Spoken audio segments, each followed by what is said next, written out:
Voilà, bonjour. Nous sommes ici avec Madame Blancart dans le cadre du cycle Votre futur métier où des anciens diplômés ou anciens étudiants de l'UMONS euh, ben, partagent leur expérience et leur métier. Alors, Madame Blancart, bonjour. Est-ce que vous pourriez nous donner votre parcours académique? Oui, donc j'ai commencé mes études en droit à l'UMONS en 2004. On était la première promotion à venir sur les bancs de Waroké en droit. J'ai fait les 2 premières années du baccalauréat et puis je suis partie à Bruxelles, à l'ULB. C'était un peu la continuité parce qu'on avait beaucoup de profs de l'ULB déjà à l'UMONS. Et puis, j'ai fini mon master à l'ULB avec une distinction en 2011. Merci. Alors, pouvez-vous me dire où est-ce que vous travaillez et quel métier vous effectuez? Donc aujourd'hui, je travaille dans une compagnie d'assurance. C'est tout récent, j'y suis depuis mi-avril. Et je suis gestionnaire de dossiers pour l'assurance protection juridique. Et donc, pour le moment, ça consiste beaucoup à donner un coup de main à tous les assurés qui ont des problèmes juridiques et qui ont besoin de conseils dans certains domaines. OK. Et quelles sont les missions principales de ce métier? La première mission, je dirais, c'est le contact, qu'elle soit avec l'assuré, les courtiers en assurance, les avocats, les différents intervenants, parties adverses ou compagnies d'assurance adverses. Donc, c'est le premier point. Il y a un gros volet d'analyse de dossier pour pouvoir argumenter suffisamment et négocier des tentatives de résolution à l'amiable. Et puis, il y a aussi un gros volet rédactionnel, dans les courriers ou les avis qu'on rend dans ces dossiers. OK, merci. Est-ce qu'il est possible de décrire plus ou moins une journée professionnelle type? Bon, alors pour l'instant, je suis pas là depuis super longtemps, je suis pas sûre d'avoir en tête la journée méga type. Moi, mes journées pour le moment, elles font beaucoup de formations en plus de la gestion de dossiers. Mais d'après ce que j'entrevois, c'est d'une part l'ouverture de nouvelles affaires à partir de ce moment-là, une analyse rapide et puis voir s'il faut mandater oui ou non des avocats ou prendre contact avec des experts et vite trouver une première issue pour initier le dossier. Puis, on part sur le traitement des courriers qui arrivent dans nos boîtes mail pour les suivis des dossiers déjà ouverts. Et ensuite, on a tout le volet de la téléphonie et du contact avec les assurés. Et puis, si on a du temps, j'imagine qu'on revient sur des dossiers qui prennent peut-être plus de temps ou qui nous demandent plus de concentration ou qui sont avec un petit arriéré. OK. Alors, même si votre expérience dans ce métier est peut-être récente, à votre avis, quelles sont les compétences nécessaires pour exercer ce métier? Là, je suis sûre des compétences qu'il faut. Il y a des grosses compétences en communication parce que les échanges sont pas toujours simples. Et puis, il y a beaucoup de choses qui se passent aussi par téléphone ou par écrit. Et donc, il faut être sûr de bien se faire comprendre. Du coup, il y a une compétence peut-être dérivée de la communication qui traite de la vulgarisation. Au téléphone, on a parfois des gens qui n'y comprennent rien et c'est normal. Et donc, il faut être capable de leur expliquer avec des mots simples ce qui est en train de se passer pour eux. Faut pas oublier que derrière un numéro de dossier, c'est toujours des gens. Euh, je dirais qu'il faut quand même avoir une dose d'empathie pour pouvoir aussi donner les meilleurs conseils même si certains sinistres ne sont pas couverts par la compagnie d'assurance, il faut arriver à contenter le client malgré tout. Je dirais qu'il y a une compétence donc d'analyse, ça rejoint ce que je disais tout à l'heure. Prendre le temps de pouvoir, analyser un dossier, c'est, aussi s'assurer de le traiter de la meilleure manière qui soit. Donc il faut essayer de bien repérer tous les détails importants du dossier. Des compétences, rédactionnelles, parce que, bah, en fonction de la personne à qui on s'adresse, on va pas rédiger de la même façon.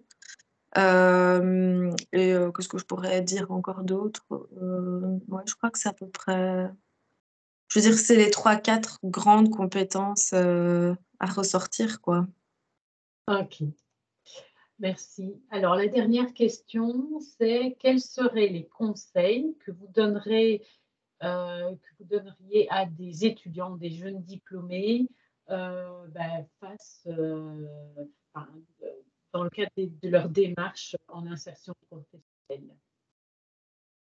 Bah, alors, enfin, je sais pas si je rentrais dans les cases, dans la réponse que j'ai envie de donner, mais tant pis.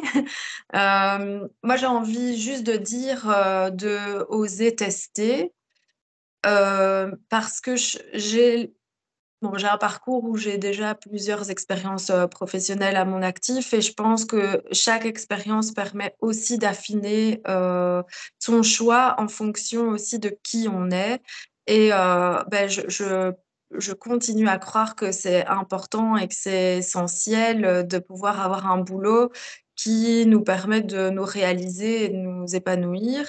Alors, certes, aucun boulot n'est idéal. Il y a toujours des petits inconvénients, mais je crois que, il faut, apprendre à s'écouter et oser, s'écouter au maximum puisqu'on passe quand même 8 heures par jour, dans un boulot. Donc si c'est pour, s'ennuyer, c'est un peu triste. Donc ma première réponse, ce serait ça, oser changer si on se retrouve dans un endroit où ça ne nous convient pas. Hem Et oser se poser les questions, à quoi on a envie que notre vie ressemble à un instant T, parce qu'à 20 ans et à 30 ans, c'est pas la même chose. Hem, enfin oui, vraiment se poser ces questions ouvertes là. Qu'est-ce que j'aime? Qu'est-ce que j'aime faire? Est-ce que, je trouve du sens dans ce que je fais si mon besoin est d'avoir, un job qui fait sens? Hem et voilà, d'oser régulièrement remettre, ce curseur à jour et en fonction de ça, ben, prendre les décisions qui s'imposent, hem et essayer d'affiner, quoi. Moi, je dirais ça. C'est un très bon conseil, je trouve. Donc voilà, c'est ici que se terminent, mes questions habituelles, de l'interview. Donc, je vais me retourner vers monsieur Chanoine ou madame de la Sancerie, s'ils ont des questions, complémentaires à poser. Donc soit en levant la main, soit dans le fil de conversation. Voilà, dame de la Sancerie, vous pouvez poser votre question. Donc oui, donc tout d'abord, merci pour ce témoignage. Vous avez évoqué différentes expériences professionnelles antérieures à votre poste actuel qui est très récent.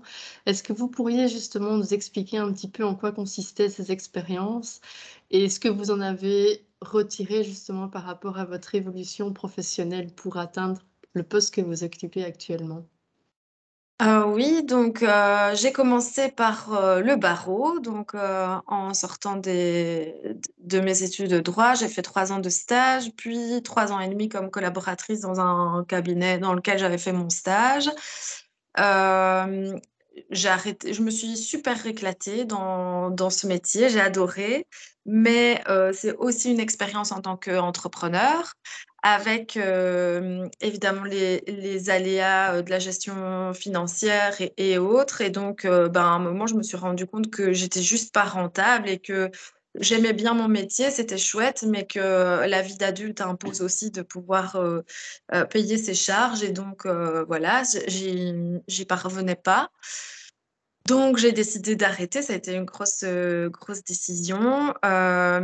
Puis, j'ai eu tout de suite un poste de juriste dans une haute école montoise. Mais là, je faisais beaucoup de gouvernance plutôt institutionnelle, donc assister à des conseils, des collèges de direction, etc. J'étais en réunion parfois 5 heures par jour, etc. Et donc là, je me suis bien rendu compte que ça, c'était pas pour moi. Et puis, j'ai décidé de m'associer avec mon frère dans une entreprise de construction. Là, on s'est rendu compte que bosser en famille, c'est pas si évident que ça. Donc, on a cherché à préserver nos liens familiaux. Du coup, il a fallu casser l'association qu'on venait de faire, en quelque sorte. Et à l'époque, j'étais enceinte et il y a un poste à Lumons qui s'est ouvert à la valorisation de la recherche comme juriste. Comme j'avais une spécialisation en propriété intellectuelle, je me suis dit que c'était pour moi. Donc, j'ai postulé.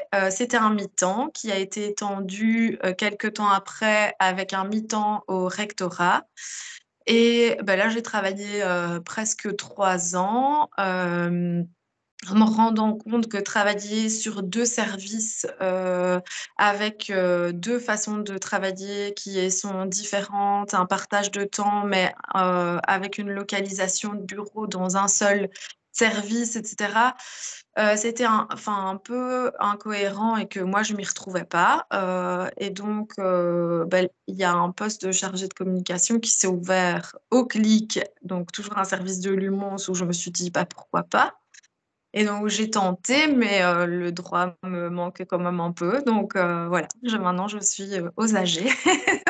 Donc vraiment, à chaque fois, j'essaie oui, d'affiner et puis de faire correspondre aussi le besoin de contact, le besoin d'être aussi au premier plan dans la gestion de mes dossiers, d'avoir une autonomie, et donc de fil en aiguille, voilà. Merci. Merci pour ce partage de carrière professionnelle qui n'est certainement pas encore terminé. Oui, j'espère quand même que je vais un peu me poser un moment. Ah oui, mais voilà. Eh bien, voilà, de notre côté, du côté des participants, je vois qu'il n'y a plus d'autres questions. Madame Blanquette, je ne sais pas si vous avez envie de compléter cette interview par un commentaire, par une autre information. Faut pas avoir peur du changement, ça tue pas. Voilà. Eh bien oui, en effet, j'approuve. Voilà, merci beaucoup. Et donc, voilà, je vous remercie de votre participation et de votre partage. Au Avec revoir. plaisir. À bientôt.